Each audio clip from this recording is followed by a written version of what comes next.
Hey everyone, welcome back to the channel. I'm Gulnaz, a CUT aspirant. I just hope कि आप लोगों की पढ़ाई बहुत अच्छी चल रही होगी।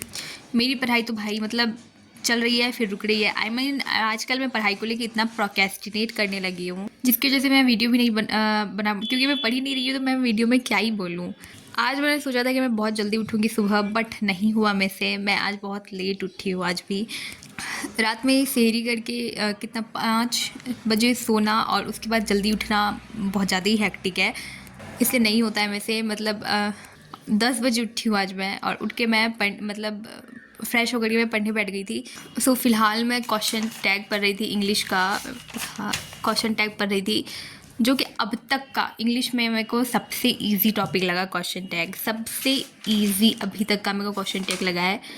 इससे पहले मैंने इतना सारा टॉपिक पढ़ा, उसमें से मेरे को सबसे इजी अभी वही लगा। इतना सारा रूल है हर किसी में, इतना सब फॉलो कैसे, बाप रे, मतलब सारा फिर याद भी करना है। बाय द वे मैंने आप लोगों को पिछली वीडियो में बताया था कि मैं अपना वीकली प्लानर बनाऊंगी। सो मैंने अपना वीकली प्लानर तो बना लिया है, जस्ट होप कि मैं इसे बस फॉलो कर पाऊँ। मैं आप लोगों को दिखा देती हूँ। ये रहा।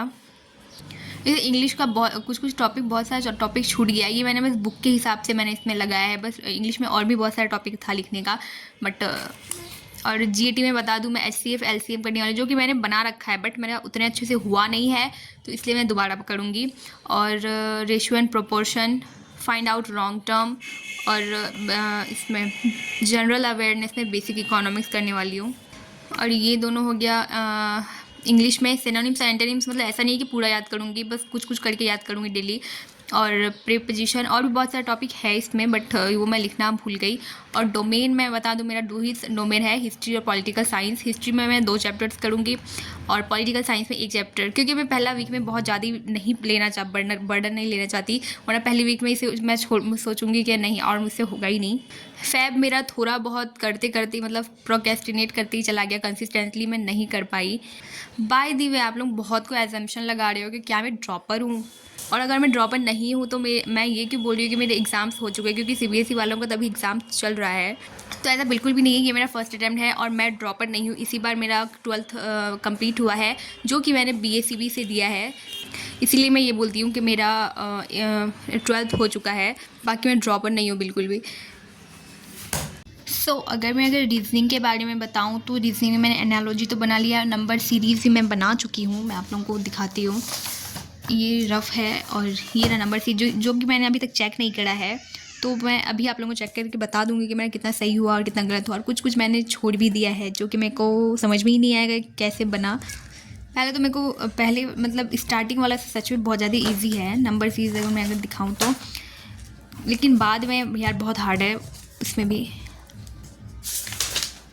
ये देखो, स्टार्टिंग वाला तो इजी है बट बाद वाला तो बहुत हार्ड है, इसलिए मेरे को कोई क्वेश्चन समझ में भी नहीं आया है। तो अभी आप लोगों को चेक करके बता दूँ कि मेरा कितना सही हुआ और कितना गलत हुआ।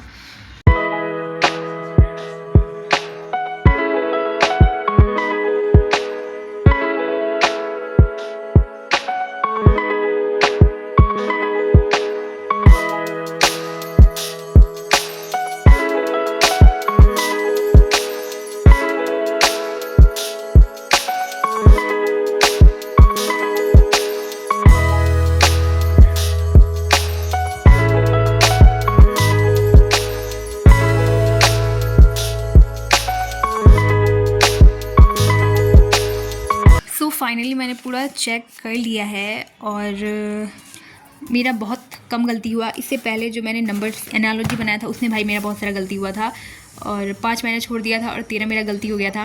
इसमें मेरा बहुत कम गलती हुआ और क्योंकि ये थोड़ा सा इजी भी है, नंबर सीरीज उतना कोई हार्ड नहीं है।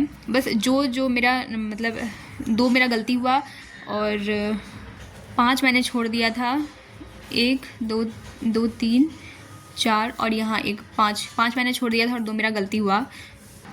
यानी मेरा टोटल आया है 63 आउट ऑफ 70, जो कि मेरे लिए तो सही है। बाकी जो मैंने नहीं बनाया था उसको मैं अभी देख लूँगी। और इसमें वैसे एक्सप्लेनेशन भी है जिसमें मेरे को बिल्कुल भी समझ में नहीं आया। एक्सप्लेनेशन भाई इतना मतलब अजीब सा करके दिया हुआ है, कोई समझ में नहीं आया बिल्कुल भी एक्सप्लेनेशन मेरे को। इसके बाद नेक्स्ट है फाइंड आउट रॉन्ग टर्म, जो कि मैं नहीं बनाऊँगी अभी फ़िलहाल, तो वो मैं बाद में बनाऊँगी, अभी फ़िलहाल नहीं बनाऊँगी। Okay, now I talk to the one common question that I saw in the previous comment कि आप इतना कैसे पढ़ लेते हो एंड ऑल। तो ऐसा बिल्कुल भी नहीं है कि मैं बहुत ज़्यादा पढ़ती हूँ, मैं बस जितना पढ़ती हूँ मैं आप लोगों को उतना ही दिखाती हूँ।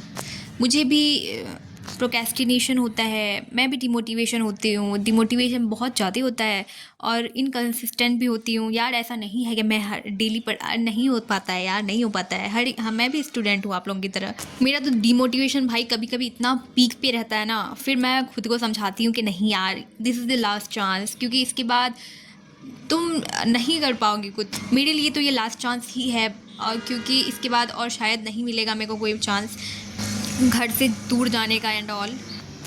तो मेरे लिए तो ये लास्ट चांस है, इसलिए मैं चाहती हूँ कि मैं अपना 100% दे दूँ। बहुत बार मैं डिमोटिवेट होकर छोड़ देती हूँ कि यार मुझसे नहीं होने वाला है, ये सब नहीं होगा मुझसे, बट फिर मैं खुद को समझाती हूँ कि मैं कर सकती हूँ यार, हो जाएगा मुझसे। ये कोई बहुत बड़ा पहाड़ नहीं है जो मेरे को तोड़ना है। मैं बस चाहती हूँ कि मैं अपने पढ़ाई को लेके कंसिस्टेंट हो जाऊँ। जो भी डिमोटिवेशन है मैं सबको साइड कर देना चाहती हूँ। आई जस्ट होप कि आप लोगों की पढ़ाई अच्छी चल रही होगी। और यही बात डिमोटिवेशन की, तो भाई ये सबको आती है, ये कॉमन है। तुम खुद मत बस अकेले मत सोचना कि ये सिर्फ तुम्हारे साथ हो रहा है, नहीं, ये सबके साथ हो रहा है। और जो इस चीज़ से जीत लेता है वही सक्सेस होता है। आप लोग सोच रहे हो कि मैं इतना क्यों बोल रही हूँ ये सब, मैं क्यों इतना मोटिवेशन दे, क्योंकि मैंने बहुत कुछ सीख लिया है अपने लाइफ से भाई, बस इसीलिए मैं आप लोगों को ये सब बता रही हूँ। आप लोग सोच भी नहीं सकते कि मैं अभी कौन से फेज़ में लाई कर रही हूँ। आप लोगों को तो मैं मोटिवेशन दे देती हूँ, बट मुझे खुद समझाना पड़ता है खुद को। मैं खुद को समझा करके मतलब खुद ही मोटिवेशन देती हूँ खुद को। बहुत बार सोचती हूँ कि नहीं होगा, फिर उसके बाद मैं क्या करूँगी, फिर सोचती हूँ कि नहीं, हो जाएगा मुझसे, मैं कर लूँगी। अब कुछ लोग आकर के बोलेंगे जो मेरे से सीनियर होंगे या फिर जो सीयूईटी नहीं दे रहे होंगे कि सीयूईटी तो है, इसमें क्या है इतना। तो भाई जो देता है उसी को पता होता है। बहुत मेरे को बहुत कोई कमेंट कर चुका है कि सीयूईटी को तुम लोग इतना हाइप क्यों बना रहे हो। भाई जो देता है उसी को पता चलता है, जो जिस एग्ज़ाम के लिए प्रिपरेशन करता है। क्योंकि अगर इतना ईजी होता तो भाई सबका सिलेक्शन हो जाता ना। और अगर सबका सिलेक्शन नहीं हो रहा है इतना मेहनत करने के बाद भी, तो इसका मतलब हार्ड तो है ना भाई। अगर तुम नहीं दे रहे हो तो शायद तुम डिमोटिवेट भी ना करो किसी को। बाय द वे मैं इतना और कुछ नहीं बोलने वाली हूँ। आई जस्ट होप कि आप लोग समझ गए होंगे। सो आज के लिए बस इतना ही। मैं कल बताऊंगी कि मैंने क्या क्या पढ़ा। बाकी मैंने जो वीकली प्लानर बनाया है मैं पूरा कोशिश करूँगी कि मैं उसको फॉलो करूँ। और बस आज के लिए इतना ही। Bye bye, love you all. और चैनल में नए हो तो प्लीज़ प्लीज़ सब्सक्राइब कर देना, क्योंकि सीयूईटी के लिए बहुत अच्छा अच्छा कंटेंट आने वाला है। So please subscribe the channel. So bye bye, love you all.